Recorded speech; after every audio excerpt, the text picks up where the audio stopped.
With all the very latest from around the world and here at home now, it's the ITV Lunchtime News.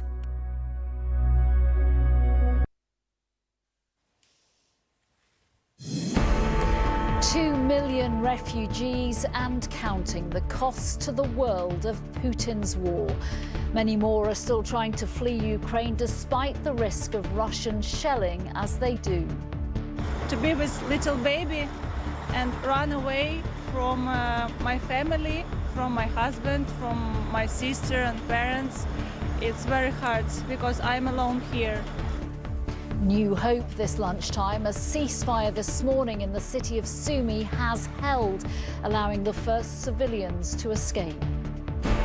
What's the truth about Calais? The government responds to reports that refugees are being told to travel back to Paris or Brussels to apply for a visa. Show and tell on TikTok, the young Ukrainian using humour to illustrate how her life has changed, how her life is at risk. And Hollywood's response, the stars' creative ways to help those in Ukraine.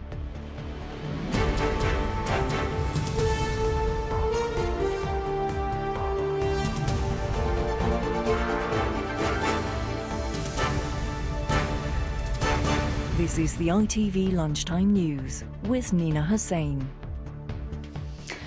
Good afternoon. In just under 2 weeks, Russia's invasion of Ukraine has created 2 million refugees. They've fled the fighting, but at times they came under attack as they did. Most have been welcomed across the EU, while in the UK, the government is still facing criticism over its response. President Zelensky will address our MPs later today. Before that, he told the world he's not hiding and he isn't afraid, as he questioned how a child in his country had died from dehydration in 2022. We start this programme, though, with some potential good news that a humanitarian corridor, a temporary ceasefire set up in the eastern city of Sumy, appears to be working. Ellie Pitt has the latest, including the aftermath of an attack. This is why the residents of Sumy want to flee. Life as they knew it has been obliterated by Russian attacks. But this morning, for some, escape was possible. For the first time, humanitarian corridors have been opened, allowing lucky groups the chance to get out. Elsewhere, the devastation of war continues. This woman has been injured in a strike in Mykolaiv. Yesterday, they attacked the city with cluster rockets. You know that they are forbidden. So 64 buildings were attacked. I mean, civil buildings, where people live. Destruction will haunt this country for generations. Ukraine's president explains Russian troops surrounding Mariupol have cut off the water supply, leaving a child to die of dehydration. 2 million people have now made arduous journeys to leave Ukraine to neighbouring countries like Poland. In Romania, women have been torn by the decision to leave those they love behind. I'm alone here and I have no support here as well because my family is still in Kiev and still living in a war. Meanwhile, the UK government has revealed 300 visas have been issued to Ukrainian refugees. We wanted to make sure we just did the basic checks of they are who they say they are. Now, that's what we're trying to do. We've got to speed that up wherever they arrive. We do have to increase the provision of the checks, but once they're done, they'll be into the United Kingdom. Back in Ukraine, the western city of Lviv is seen as one of the last safe havens inside the country. Now it's buckling under the pressure of new residents. Local authorities here need help to house hundreds of thousands of families. Amidst the chaos caused by this conflict, are young and old just trying to seek warmth and shelter, the basics to survive. Ellie Pitt, ITV News. Let's join our Europe editor James Mates, who's in the capital, Kyiv. James, how significant is it that one humanitarian corridor, one of these temporary ceasefires, appears to be working today? Yeah, well, very significant, particularly if you're from Sumy. And as Ali was saying there, I mean, these people have now badly need protection from the cold because temperatures are dropping very fast. They're heading for, we're told, -9 later this week, which is just exacerbating the problem for people who in these towns and cities which have no electricity, no form of heat whatsoever. So Sumy, it seems some people have got out. Kharkiv, it seems some people have got out. Mariupol, which we've been waiting days for, a convoy of buses went in there to get them out. No sign of them coming back yet. No sign of that evacuation is going to work. James, on the military side of what's going on in Ukraine, reports overnight that a major Russian general has been killed. What are you able to tell us about that? Well, we can't absolutely confirm it, and the Russians won't confirm it, but there are indications that it's true. You say a Major General Vitaly Gerasimov, who is the deputy commander of a division here, is the second person of his rank to be killed. It's most unusual in wartime for people of this rank to be anywhere near the front, anywhere where they could possibly come under enemy fire. And it is taken as an indication that basically they are having to go to the front to try and sort stuff out, which their subordinate officers and men are failing to do. So it is just another one of those pointers. Here, the Queen has. The Russians are far from having it all their own way. That they're massive snarl-ups, and getting stuff organised and getting men to fight is proving a problem for their most senior officers.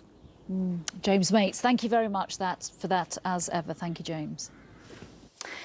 Here, the Home Office has processed 300 visas for refugees fleeing Ukraine. The government is under increasing pressure to do more fast. Yesterday, the Home Secretary said that they had staff in Calais and support on the ground. But families arriving there after fleeing the war have found no evidence of that. So what is the truth? From Calais, Jonathan Swain reports. They don't want to be on the coast of Calais or searching for a new life across the Channel. Roxolana has travelled hundreds of miles with her disabled brother. We lost everything in Kiev, like apartment is destroyed. The whole family are now cramped in a Calais hostel with their pet cat. And for them, Britain is the obvious choice. Me and my husband, we do speak English. I really hope that I can live in UK, because I find this country the most comfortable for me. The government says they are processing applications. We have staff in Calais, we have support on the ground. It is wrong to say that we are just turning people back. But yet we saw no sign of UK staff in Calais, just a note from a well-meaning charity saying exhausted refugees now have to travel to Paris. The only people here helping are our volunteers. I have not seen anyone else. And if we can get here to help, I don't see why the government can't. And this family is finally back together, but not in Britain. Dad Michael has a British passport, but after a long drive from Ukraine, they were stopped at the border in Calais because his Ukrainian wife doesn't have the right paperwork. They turned us back and we end up sort of staying in a Calais. Disappointed and gutted, and I don't know what to expect in future. If I need any help, who else am I going to ask? Thousands may be applying to enter Britain, but long term, it doesn't mean they want to stay. Do you one day hope to get back to Ukraine? Yes. Yes, obviously, because your home is better than anything. Jonathan Swain reporting there. Our political correspondent Carl Dinnan joins me now from Westminster. The government's still under huge pressure over this issue. What are you being told? Has a centre been set up in Calais or not? No, a centre for visa applications has not been set up in Calais, and it is not going to be set up in Calais. But after a very confusing day on all of this yesterday, we do have a bit more clarity about what the government is doing. They are setting up, or in the process of setting up, a visa application centre in Lille, about 75 miles away from Calais, and they are looking at providing transport for the 600 or so Ukrainians believed to be in Calais to get them to Lille, where the visas can be processed. I think some of the confusion has been around the fact that the Home Office says it has had some staff in Calais, but they've been giving advice, not processing visas. So anyone turning up there has, up until now, been sent back to either Paris or Brussels, where the nearest visa application centres have been. The reason they say they don't want people congregating in Calais is because of the presence of so many people trafficker people trafficking gangs in Calais already. And today a Home Office minister said here that they were already seeing people trying to get into Britain through Calais using fake Ukrainian ID. Now, the other thing the government has yet to tell us is when there will be another visa route for Ukrainian refugees. They can already come here if they've got family. They're going to set up a sponsorship route for local authorities, companies, individuals to bring people in, but no idea when. OK, Carl. Look, there's a major event taking place where you are a little later. President Zelensky addressing MPs. What can we expect from that? An unprecedented video address to the House of Commons, in the House of Commons, from President Zelensky. Last week, the ambassador from Ukraine got a standing ovation here. I think MPs will be very keen to hear what he has to say, even though some of what he wants, like a no-fly zone over Ukraine, is not on offer from the government here at the moment. Carl Dinnan, thank you very much. The 2 million refugees we talked about earlier in the programme are going in their thousands to different towns and cities. So how did those places cope with such a big influx of people all at the same time? Rebecca Barry is at a train station on the Polish-Ukraine border. Rebecca, how is it there today? Well, we're at a train station in Przemysl where all those people who are escaping Lviv in Ukraine arrive, and each day the numbers grow. As you say, the total number who've now fled Ukraine has reached 2 million. More than half of those, 1.2 million, have come here to Poland. And to give you a sense of the scale, yesterday alone, 13,000 people pass through this tiny railway station. They come carrying their babies, their bags, and they all look exhausted and in a state of shock. I saw one woman here earlier feeding her disabled son in a wheelchair as she crouched in this crowded corridor. And I've seen so many people simply sitting and staring, clearly in a state of shock.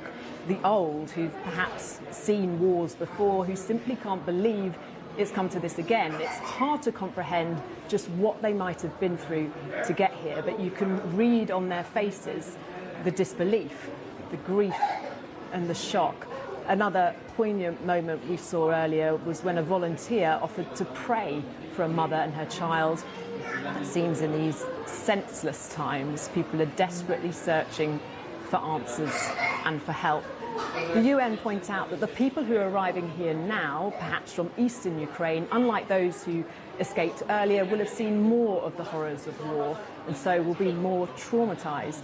The Polish authorities, aid organisations and volunteers are providing organised support, giving food, transport and help, but providing the psychological support that so many people clearly need will be much harder. Yeah, of course it really will. Rebecca Barry, thank you very much for that. Thank you. Across the UK, people have been collecting donations to send to refugees forced to flee their homes. On Tyneside in the northeast, one man decided to deliver the donations himself. Ed Blackbird loaded up a camper van and drove 1,500 miles through Europe to the Polish border, close to where Rebecca was just reporting from. Rachel Bullock joined him on his journey. This is the border between Poland and Ukraine. On one side, war. On the other, safety. With lives thrown into whatever bags they could find, almost 1 million Ukrainians, the vast majority women and children, have fled here into the arms of their Polish neighbours.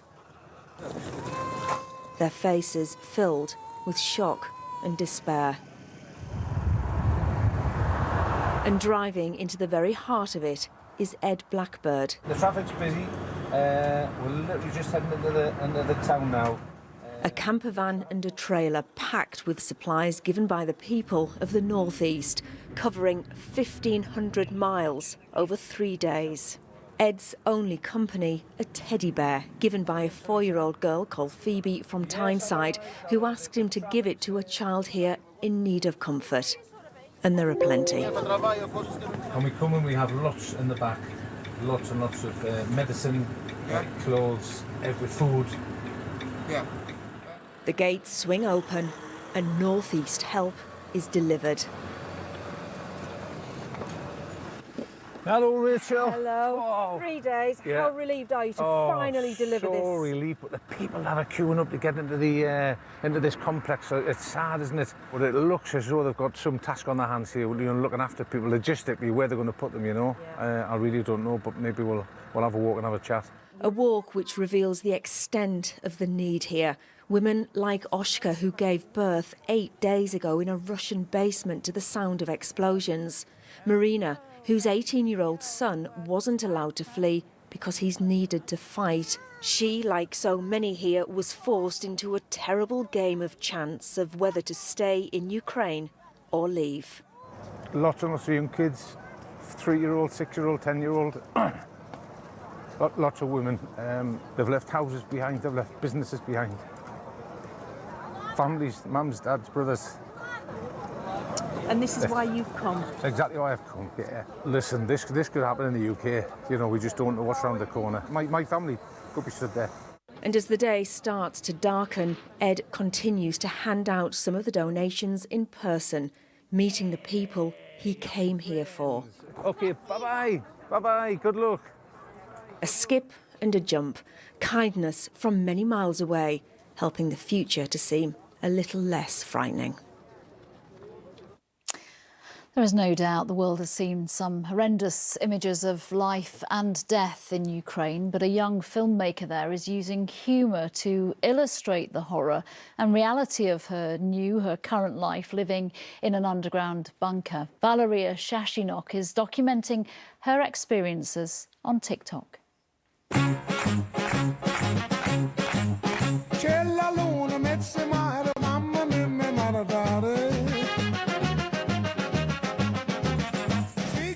Her films have amassed millions of views and hundreds of thousands of followers. I'm delighted to say Valeria joins me now. Valeria, are you surprised by the reaction your posts have had? Hey to everybody. You've had an incredible response to the videos that you've made, the little films that you've made. Are you surprised by the reaction of people around the world? I make a video like that because, to be honest, I don't wanna that, for example, when I move to another country and I tell someone that, hey, I'm Valeria, I'm from Ukraine, and I don't want to see this reaction like, oh my God, Ukraine. Because there is a life that you are living right now, and you are trying to show us how you are surviving in those circumstances, and you're doing it with humour, comparing a tin bath that you're having to use right now to a jacuzzi, talking of your mum's Michelin star cooking. How are filming these videos helping you to cope with what you are enduring at the moment? It is the easiest way to show people reality, what happened in Ukraine, and I make video not only with humor, I also show what happened in my city, what Putin made with my country. He destroyed many buildings, museums, he killed people. So I also show it my social media. And humor, it is the easiest way to show people like what's the problem whole world have. Yeah, and I think we're just seeing some pictures of you showing us what life is like above ground, and the destruction and devastation that you witness when you do come up, when you emerge from the bunker, and your clear message to the world is stop the war, and hopefully what you're doing is reaching out to perhaps some people who may not be following and concentrating everything that's happened in Ukraine. I'm so sorry, but I didn't hear. Can you repeat what you said? Valeria, just before we let you go, I just wanted to check how your dog is doing. We saw him in one of your videos. People will want to know, I'm sure.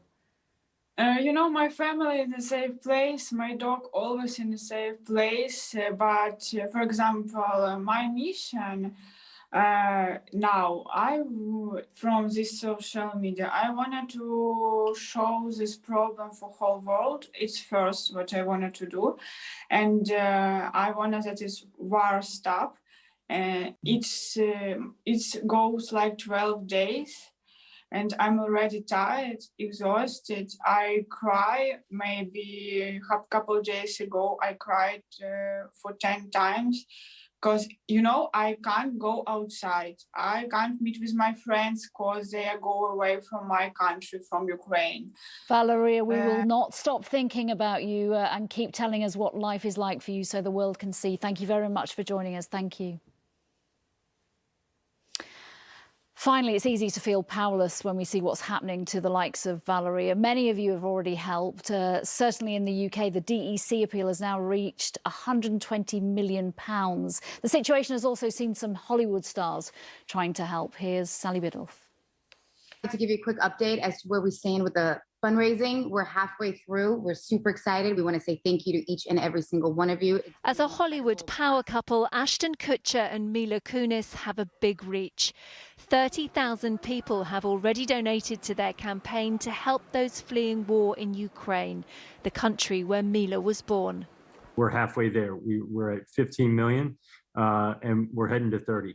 And we're going to make this happen. The pair have also pledged to donate $3 million themselves.